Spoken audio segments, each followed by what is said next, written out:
ये है लौकी और चना दाल की सब्जी, जो कि बिल्कुल पनीर जैसे लगते हैं देखने में। एकदम नरम मुलायम, बिल्कुल पनीर जैसे बनते हैं ये। तो अगर आप छोले खाना पसंद करते हैं और पनीर खाना ज्यादा पसंद करते हैं तो एक बार आप ये लौकी और चने दाल की सब्जी बनाइए, बहुत ही टेस्टी लगते हैं। तो चलिए बिना देर किए हुए बनाते हैं चना दाल लौकी की ये अनोखी मजेदार सब्जी। तो 1 कप चना दाल को मैंने 5 से 6 घंटे पहले भिगो के रख दिया था। अब ये बहुत ही अच्छे से फूल चुके हैं। अगर आपके पास इतना टाइम ना हो तो आप हल्के गुनगुने पानी में इन्हें भिगो दीजिएगा। 1 से 1.5 घंटे में ही ये बहुत ही अच्छे से फूल जाएंगे। तो दाल को हमें पीसना है, उसके लिए मैंने एक मिक्सी का जार ले लिया है। अब दाल को हम मिक्सी जार में डालेंगे। तो दाल को भिगोने से पहले ही मैंने इन्हें 2 से 3 बार धो लिया था, और जब फूल गए हैं तो उसके बाद भी मैंने इन्हें एक बार धो लिया और इनका सारा पानी मैंने निकाल दिया है। अब ले लिया है मैंने थोड़ी सी कटी हुई लौकी। छोटे साइज की जो लौकी होती है उसका मैंने आधा लिया है। अब लौकी को भी हम चना दाल में डालेंगे। तो सारी लौकी मैंने डाल दी है। अब डाल देंगे इनमें 2 टुकड़े अदरक के, 2 छोटे साइज की हरी मिर्च ली है मैंने, और 2 से 3 डाल देंगे लहसुन की कलियां, और 8 से 10 दाने काली मिर्च के लिए हैं। आधा छोटा चम्मच लिया है जीरा। तो सारी चीज़ों को हमें बहुत ही अच्छे से पीस लेना है। तो इनमें पानी डालने की आवश्यकता नहीं है, क्योंकि लौकी में बहुत ही ज़्यादा मात्रा में पानी होता है, तो उसी से दाल पीस जाएंगे। चलिए जार का ढक्कन लगाएंगे और इन्हें पीस लेंगे। तो चलिए दाल को मैंने पीस लिया है, और आप देख पा रहे होंगे कि इस तरीके से बिल्कुल बारीक पीस चुके हैं। तो अब इन्हें एक मिक्सिंग बोल में निकालेंगे। अब डालेंगे इनमें थोड़ा सा धनिया पाउडर और स्वाद के अनुसार नमक डाल देंगे। अब सारी चीज़ों को अच्छे से मिक्स कर लेंगे हम। तो अब नमक और मसाले बहुत ही अच्छे से मिक्स हो चुके हैं।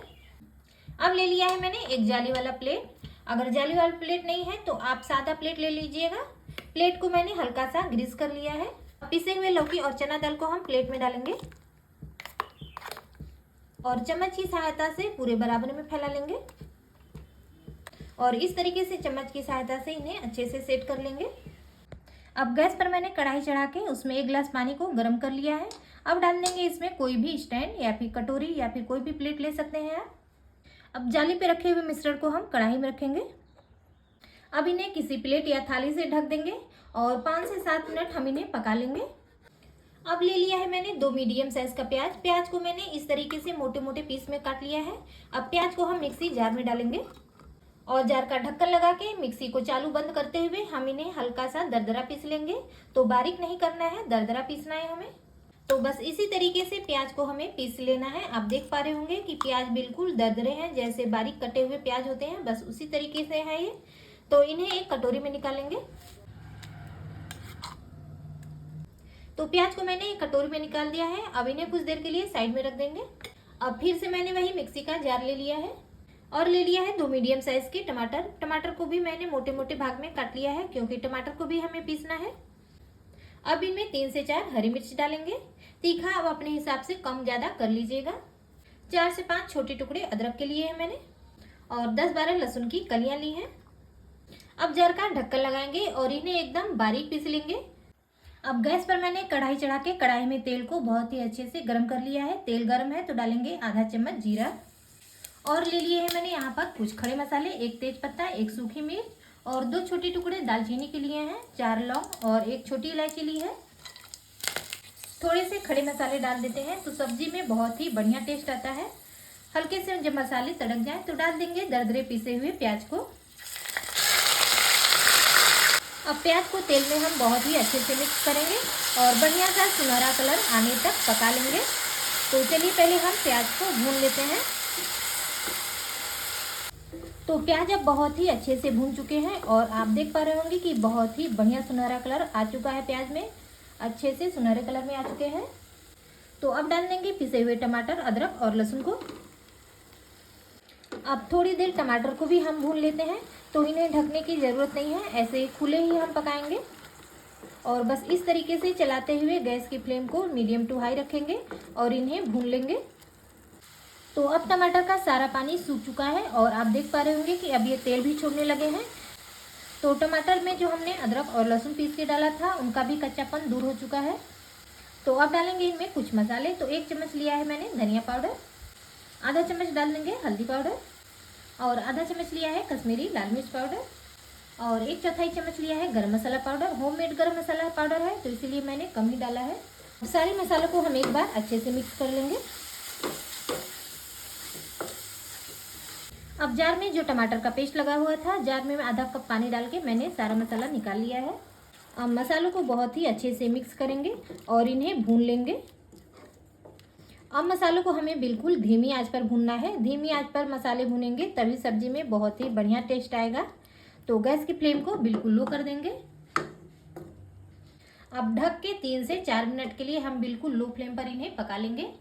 तो दाल को 5 से 7 मिनट पकाने के बाद मैंने इन्हें कढ़ाई से निकाल लिया था।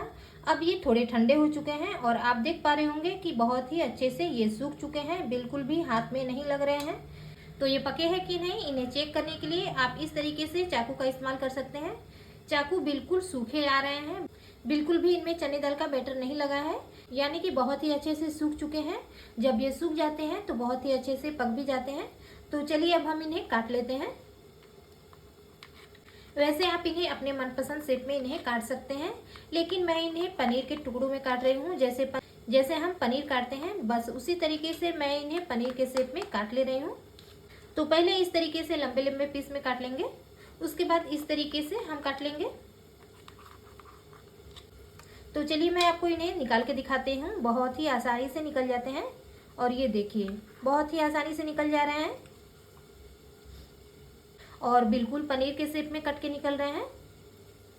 और ये देखिए बिल्कुल पनीर के शेप में कट के निकल चुके हैं। और आपको मैं दिखा देती हूँ कि बिल्कुल सॉफ्ट है ये। जैसे हम चने दाल की सब्जी बनाते हैं इस तरीके से, वो थोड़े कड़े हो जाते हैं, लेकिन लौकी डालने की वजह से ये बिल्कुल भी कड़े नहीं होते हैं। जैसे पनीर होते हैं बस उसी तरीके से ये बिल्कुल सॉफ्ट है। तो चलिए बस इसी तरीके से हम सारे को निकाल लेते हैं। तो सारे स्लाइसेस को मैंने प्लेट में निकाल लिया है। आप इन्हें लौकी चना दाल के पनीर भी बोल सकते हैं। तो चलिए अब इन्हें साइड में रख देंगे और मसालों को चेक कर लेते हैं। अब मसाले बहुत ही अच्छे से भून चुके हैं और आप देख पा रहे होंगे कि कितना बढ़िया मसालों में कलर आया है भूनने के बाद, और मसाले तेल भी छोड़ने लगे हैं, यानी कि मसाले हमारे बहुत ही अच्छे से पक चुके हैं। तो अब हम डालेंगे इनमें पानी। आप जितनी ग्रेवी चाहते हैं आप उस हिसाब से इनमें पानी डाल लीजिएगा। अगर रोटी के साथ खाने के लिए बना रहे हैं तो ग्रेवी को थोड़ी सी गाढ़ी रखिएगा, बहुत ही टेस्टी लगेंगे। और अगर चावल के साथ खाने के लिए बना रहे हैं तो ग्रेवी को पतला रखिएगा, बहुत ही बढ़िया लगेंगे। तो अब डाल देंगे स्वाद के अनुसार नमक। अब इनमें उबाल आने देंगे और 2 से 3 मिनट के लिए पका लेंगे। तो अब इन्हें पकते हुए 2 से 3 मिनट हो चुके हैं। अब डाल देंगे हम लौकी और चना दाल के कटे हुए पीस को।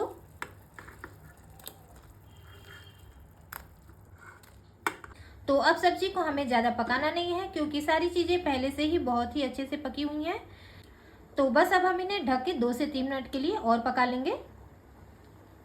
इससे क्या होगा कि जो लौकी और चना दाल की पनीर है उनके अंदर तक ग्रेवी चली जाएगी।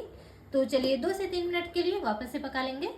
और 2 से 3 मिनट पकाने के बाद गैस को हम बंद कर देंगे और इन्हें हल्का सा ठंडा होने देंगे। उसके बाद गैस को मैंने बंद कर दिया था और 5 मिनट के लिए मैंने इन्हें ऐसे ही ढक के छोड़ दिया था। अब डाल देंगे इनमें थोड़ी सी धनिया पत्ती। अब आप सब्जी का लुक देख ही पा रहे होंगे कि कितनी ज़्यादा टेस्टी लग रही है। लग रहा है ना देखने से बिल्कुल पनीर जैसे, खाने में भी ये बिल्कुल पनीर से कम नहीं लगेंगे। तो रोज रोज की वही सब्जियां खा के अगर आप बोर हो गए हैं तो एक बार आप ये लौकी और चना दाल की सब्जी जरूर से ट्राई करिएगा, बहुत ही पसंद आएगा। और आप देख पा रहे होंगे कि ग्रेवी भी इनकी कितनी बढ़िया से गाढ़ी हुई है, बिल्कुल जैसे पनीर की ग्रेवी रहती है बिल्कुल उसी तरीके से। तो चलिए मैं आपको इन्हें सर्व करके दिखाती हूँ। तो लीजिए फ्रेंड्स, लौकी चना दाल की सब्जी हमारी बनके तैयार हो चुकी है। तो लग रहा है ना बिल्कुल पनीर जैसे देखने में, खाने में भी ये बिल्कुल पनीर से कम नहीं लगेंगे, बहुत ही टेस्टी लगेंगे ये सब्जी। तो रोज वही सब्जियां खा के बोर हो गए हैं तो एक बार आप ये सब्जी जरूर से ट्राई करिएगा, बहुत ही पसंद आएगा आपको। तो फ्रेंड्स, रेसिपी कैसी लगी कमेंट बॉक्स में हमें जरूर बताइएगा। वीडियो जरा भी पसंद आया हो तो वीडियो को लाइक शेयर, चैनल को सब्सक्राइब करिएगा। फिर मिलते हैं कुछ नई रेसिपी के साथ, तब तक के लिए बाय बाय।